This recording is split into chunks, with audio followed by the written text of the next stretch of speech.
সারা বিশ্বের সব পত্রিকায় লেখা হয়েছে, ভালো করে শোনেন, সারা বিশ্বের সকল পত্রিকায় লেখা হয়েছে ভারত তাদের 527টা পণ্যে ক্যান্সারের বিষ ছড়াই দিছে। কি দিছে?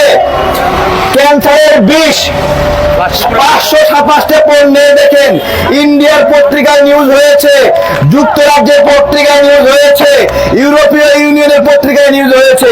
কয়টা পণ্যে বলেন তো, আবার বলেন তো? 527টা পণ্য। এইটা এই যে আপনারা দেখে নেবেন একটু, বিশ্বাস না হলে। এবং এই কথাটা বাংলাদেশের সকল নাগরিককে জানানো আমাদের দায়িত্ব কিনা বলেন? সবাইকে জানানো দায়িত্ব কিনা?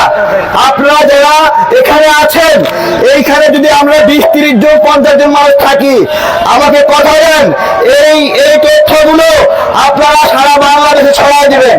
যখন গাড়িতে যাত্রী উঠবে বলবেন যে এরকম ভাবে দেখেছি। আপনারা সবাই ফেসবুক ব্যবহার করেন না, ইউটিউব ব্যবহার করেন না, ফলে আপনারা জানেন না এটা। এগুলো সব ভাইরাল হয়ে গেছে, জানতে হবে। আশেপাশে যে দোকানদার গুলো আছে, যেখানে চা খাবেন বসবেন, 527টা পণ্যে। কতটা পণ্যে বলেন তো?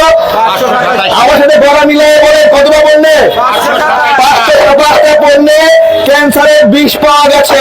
এইটা ইউরোপীয় 28টা দেশে নিষিদ্ধ হয়েছে, হংকং, সিঙ্গাপুরে নিষিদ্ধ হয়েছে। বাংলাদেশে নিষিদ্ধ হওয়া উচিত কিনা বলেন? ইন্ডিয়ানরা এমন একটা জাতি যারা একদিকে আপনাকে ক্যান্সারে আক্রান্ত করবে, আর একদিকে ক্যান্সারের চিকিৎসা করবে। দুটোতেই লাভ, একবার পণ্য বিক্রি করে লাভ, আরেকবার ক্যান্সারের চিকিৎসা করা লাভ। তা আমরা এই বিষয়ে সচেতন হব কিনা?